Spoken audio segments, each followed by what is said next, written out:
Olá, meus queridos irmãos, que a paz do Divino Mestre Jesus, essa paz que envolve os nossos corações nesse momento, possa ser uma constante em nossas vidas. É com muita alegria que retornamos, unidos em pensamento, junto à comunidade do Centro Espírita Portal da Luz, para juntos fazermos mais algumas reflexões acerca dos ensinos do Evangelho de Jesus à luz da doutrina espírita. E hoje nós vamos falar sobre um tema que toca muito ao coração. E para isso eu vou iniciar contando uma historinha do Chico, né? Nada mais oportuna do que as histórias do Chico para nos ensinar conduta, inclusive, né? Conta-se que em certa ocasião, quando realizava os seus trabalhos de atendimento fraterno, junto àquela fila interminável de pessoas a serem atendidas, sentado na mesma posição por horas e horas seguidas, eis que aproximou-se do Chico uma senhora magra, de estatura mediana. Ela trazia os olhos vermelhos, de onde rolavam rios e rios de lágrimas. Ela não conseguia se conter, né? Tomou as mãos do Chico e disse: "Seu Chico, me ajude. Não aguento mais tanto sofrimento." Com aquela vozinha mansa, né, que todos nós conhecemos, né, repassada de ternura, sem pressa, com calma, o Chico diz à senhorinha, né: "O que se passa, minha filha? Me conte tudo." E aí, continuando com aquele choro compulsivo, né, a senhora relata para ele o problema que estava sofrendo. "Chico, é coisa demais para mim." Ainda chorando. Disse ela: "Fiquei viúva há alguns anos. Meu marido se foi e me deixou com 2 filhas pequenas. Parecia que aquela dor nunca mais sairia de mim. Isso me deixou um vazio. Eu acho que a minha vida naquele momento tinha se acabado. No entanto, com as 2 filhas pequenas e com o passar dos anos, a minha tristeza foi se acalmando, a minha dor foi se acalmando. Mas eu ainda me isolei de tudo, me afastei de todos. Ainda havia uma tristeza muito profunda comigo. As crianças cresceram e elas estavam já com 13 e a outra com 15 anos. São 2 meninas. Eis que há poucos dias, Chico, uma vizinha nos convidou para um piquenique. Eu não queria ir. Eu não estava com vontade. Mas eu observei nos olhos das minhas filhas aquele brilho, né, aquele desejo que elas tinham de sair, de ir. E eu acabei aceitando. Eu preparei tudo. Preparei tudo com muita alegria e elas eufóricas, né? Porque a gente não saía há muito tempo, né? E eis que chegou o domingo ensolarado, maravilhoso, um dia muito bonito. E o local que a gente iria fazer o piquenique era próximo de um rio, era um lugar encantador. O detalhe é que, uns dias antes, tinha chovido muito e o rio tinha enchido muito por conta disso. E ele estava com uma correnteza bem forte, né? Então eu avisei as 2 que não era para se aproximar da margem do rio, porque era muito perigoso. E voltei lá para ajudar minhas amigas no preparo do piquenique.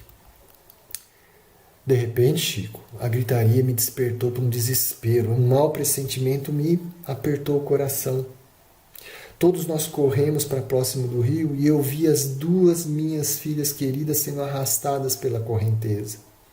Eu quis me jogar no rio na tentativa de resgatá-las, mas eu fui impedida. As pessoas não me deixaram, né?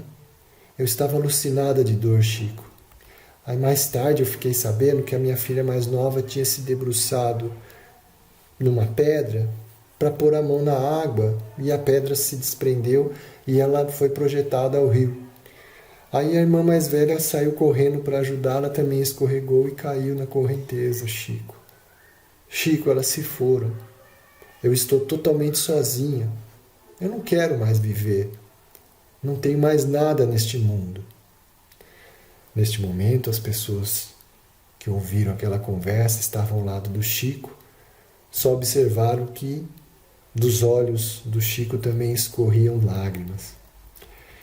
Ele simplesmente se levantou e envolveu aquela senhora sofrida, uma mãe sofrida, num grande abraço e disse a ela: minha filha, deixe-me abraçá-la.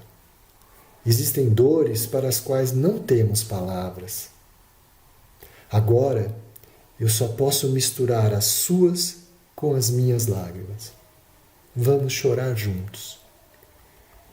E dizem que ele ficou abraçado junto àquela senhora por cerca de 10 minutos, chorando junto com ela compulsivamente.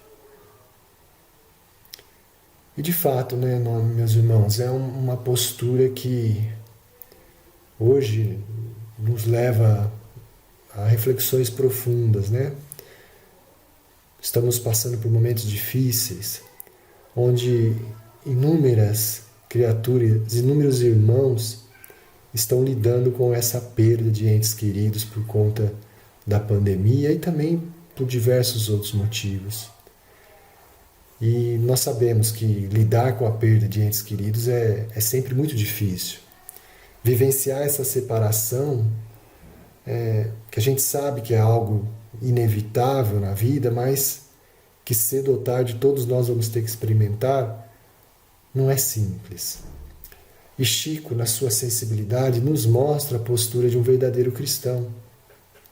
Há determinados momentos em que, por mais que nós tenhamos a convicção de que a vida não cessa no túmulo, que nós somos espíritos imortais, há momentos de tamanha dor, de tamanho sofrimento, que o que nos compete fazer é, naquele momento, como Chico fez, unicamente acolher, abraçar, chorar junto. Por quê? Porque nós sabemos que cada pessoa ela reage diferentemente diante do luto. A morte, né, de um ente querido é sem dúvida uma das dores mais assim profundas que a gente pode sentir. Somente quem passou por essa experiência pode compreender isso com maior propriedade. Chico, sensível à dor daquela mãe, ele compreendeu que naquele momento o que bastava, o que era útil para aquela senhora era aquele abraço e compartilhar o sofrimento. Só depois, adiante, quando o processo de perda for começar a ser trabalhado, é que será possível tocar o coração daquela mãe com esclarecimentos acerca do desencarne, da vida futura, que nós efetivamente não morremos, mas é necessário às vezes passar por esse processo. É um processo natural da condição humana e superar esse processo não é fácil. Ele requer um tempo de adaptação e também de aceitação. O grande psiquiatra, né, o fundador da psicologia analítica, o Carl Gustav Jung, ele dizia o seguinte, que não há um despertar da consciência sem a dor.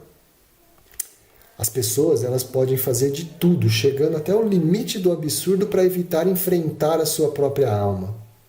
Mas ninguém se torna iluminado por apenas imaginar figuras da luz, mas sim ao se conscientizar da escuridão. O que o psiquiatra aí está querendo nos dizer é que, efetivamente, nós só vamos nos aperceber mesmo da nossa transformação quando essa dor bater a nossa porta. Quando ele faz essa relação com a iluminação, de fato, eu nunca vou conseguir saber o que efetivamente é estar iluminado se eu nunca me encontrei na escuridão. Como que eu vou saber qual é efetivamente a importância da luz se eu nunca estive na escuridão? Como eu vou saber a importância de vivenciar esse processo de luto, essa dor que o próximo experimenta, se eu nunca enfrentei isso?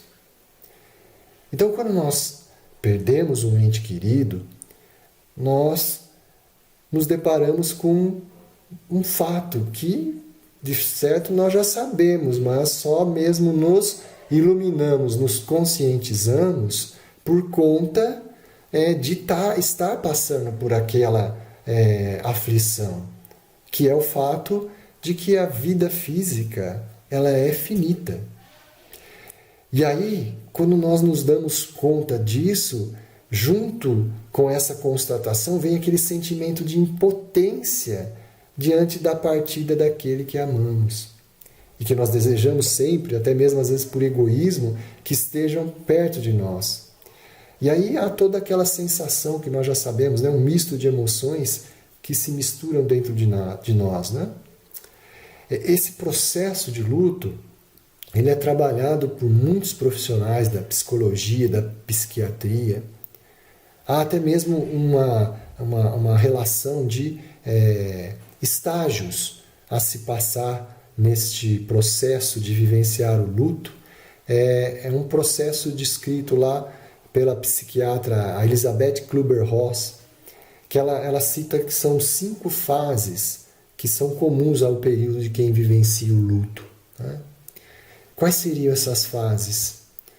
A primeira fase seria a fase da negação, a segunda fase seria a fase da raiva, a terceira fase, a fase da barganha ou negociação, a quarta fase, a da depressão, e somente a quinta fase, que seria da aceitação.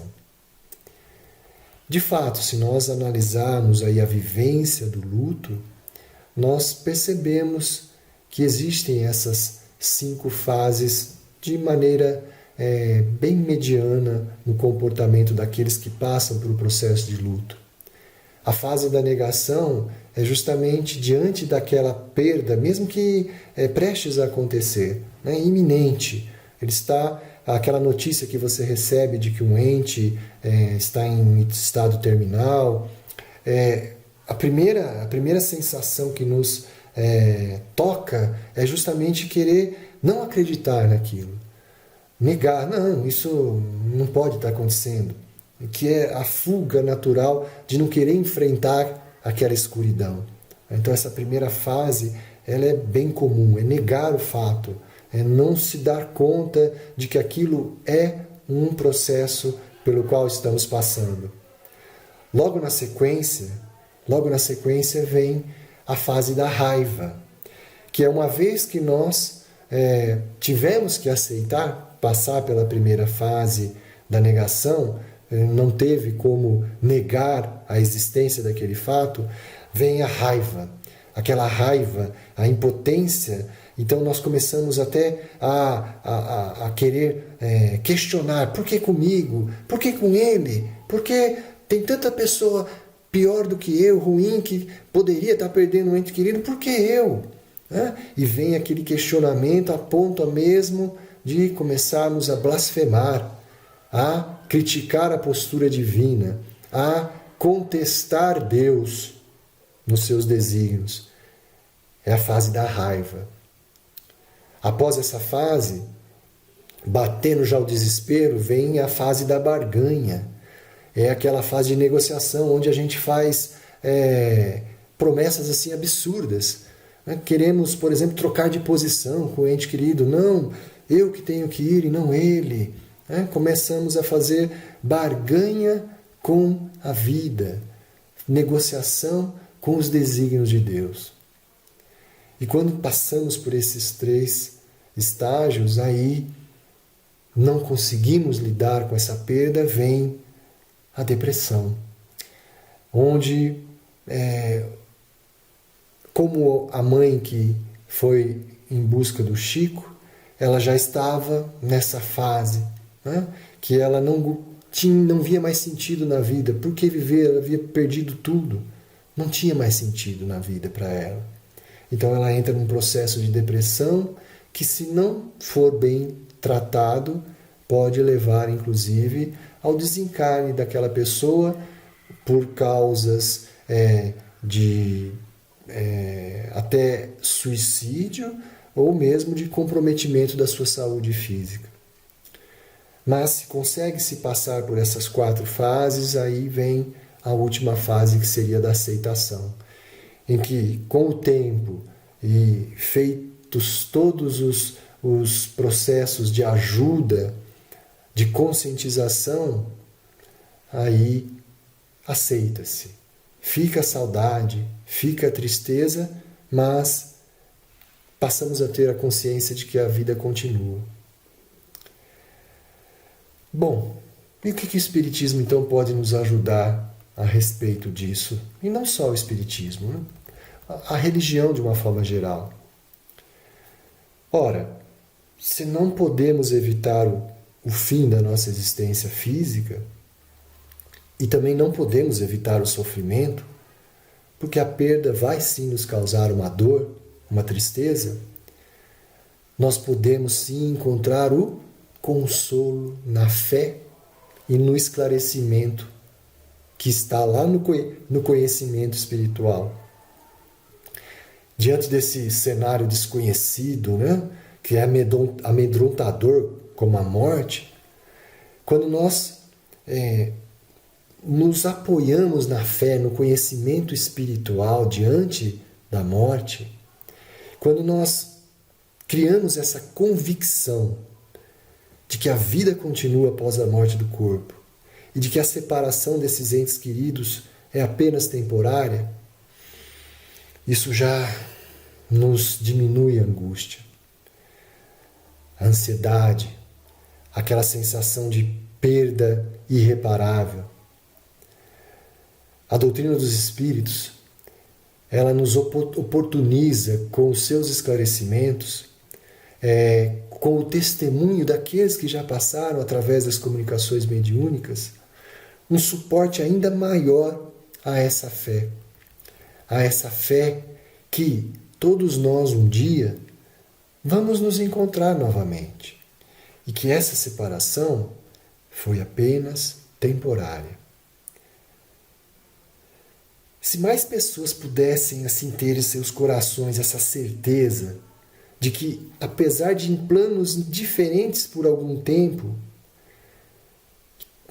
para o amor não existe, né? Não existe um tempo nem um espaço.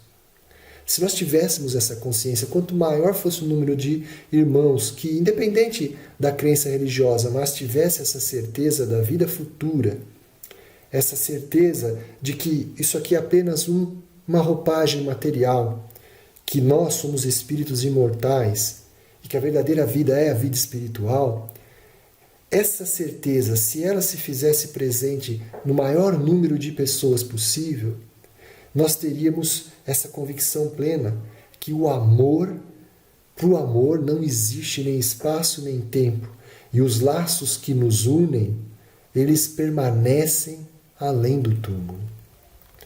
É essa certeza que nos consola.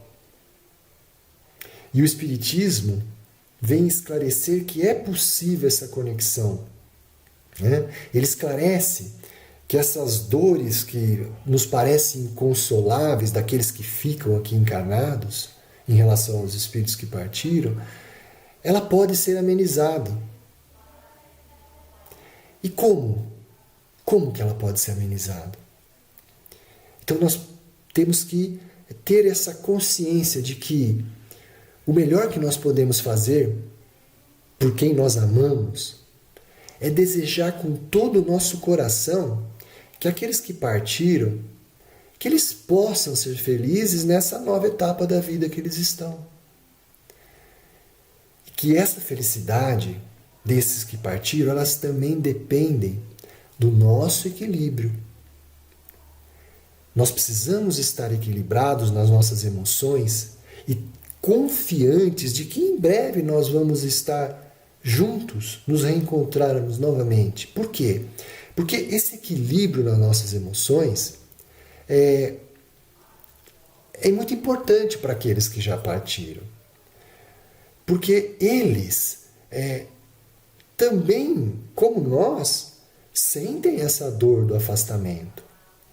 Eles também se desequilibram no plano espiritual. Se eles percebem que nós estamos desequilibrados, estamos assim no ponto lá de chegar naquela fase da depressão e não mais conseguir sair, a dor deles também é insuportável.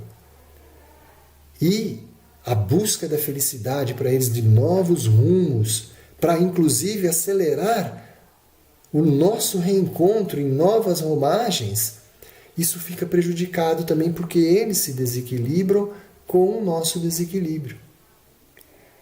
Então, a doutrina espírita, ela nos oferece esse conhecimento para o entendimento dessas dores, dessas perdas das vidas. Ela ressignifica a morte a partir do momento que ela nos mostra a doutrina que é apenas uma transição. A morte é uma transição.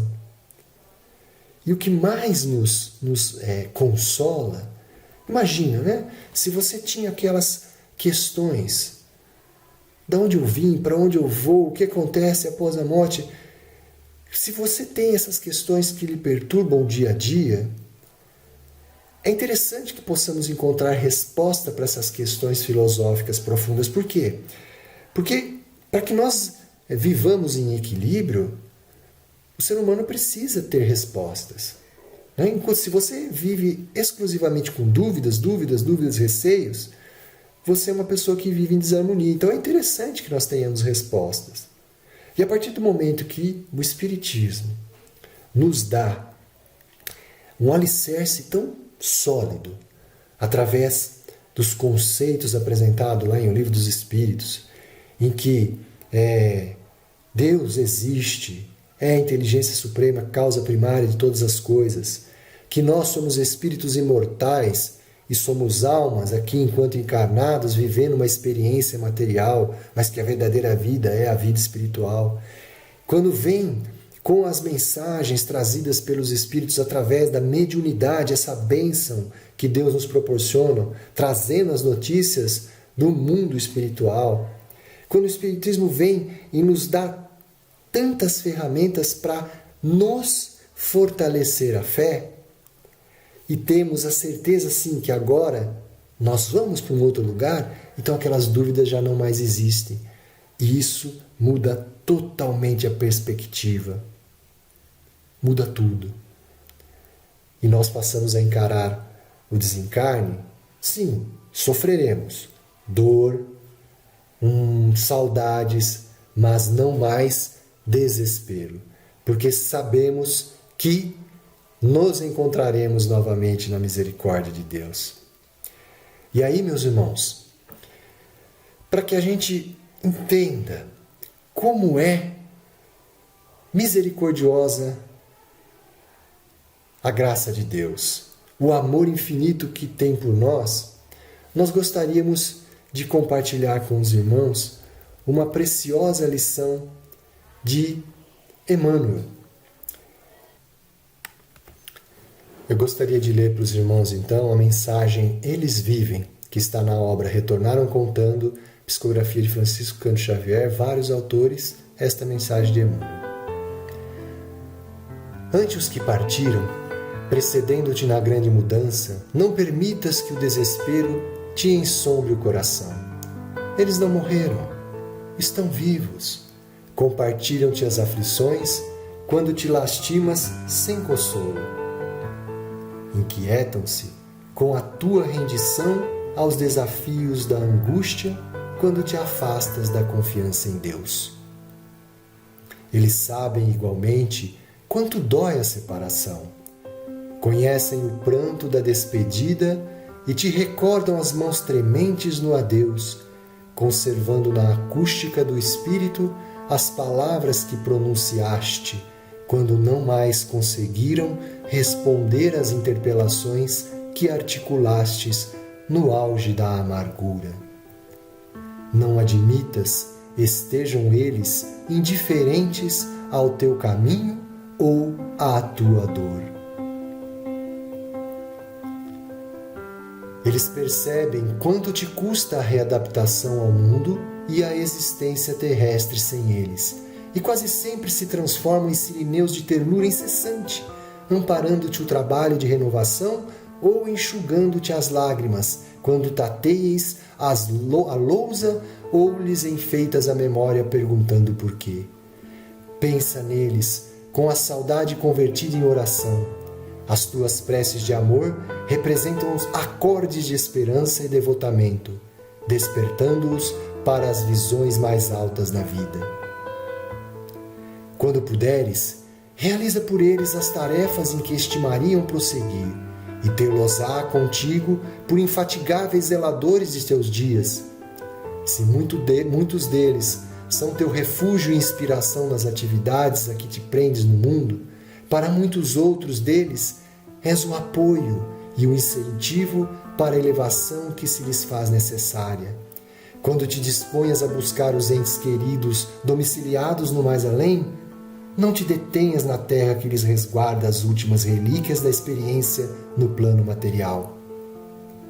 Contempla os céus, em que mundos inumeráveis nos falam da união sem adeus, e ouvirás a voz deles no próprio coração a dizer-te que não caminharam na direção da noite, mas sim ao encontro do novo despertar.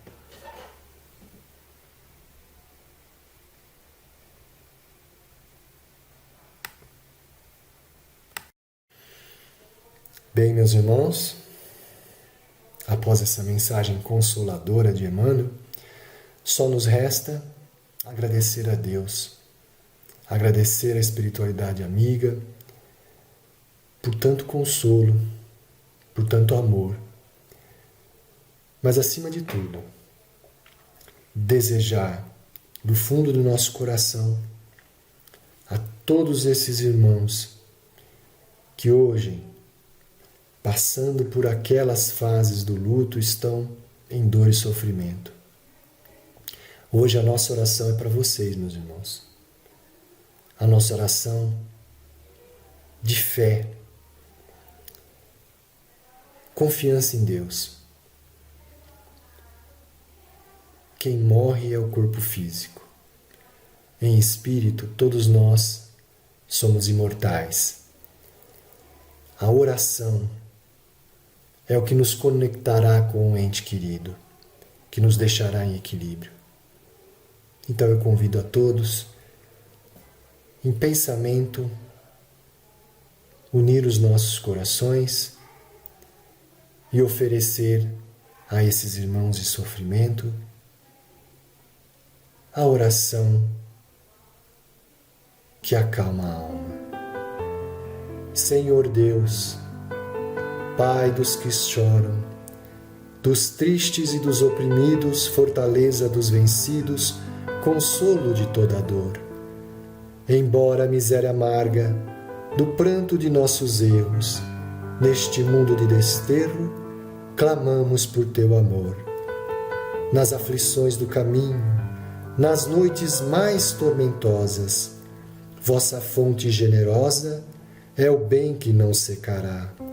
Sois em tudo a luz eterna da alegria e da bonança, a nossa porta de esperança que nunca se fechará.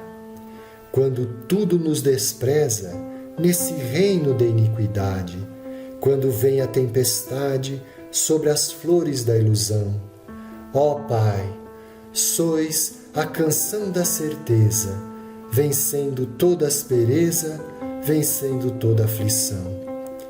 E no momento de minha morte, no abandono, no sofrimento, trazei-me o esquecimento da dor, da sombra e do mal. E no momento derradeiro, que eu veja a luz da vida, transformada e redimida na luz eterna e imortal, que assim seja.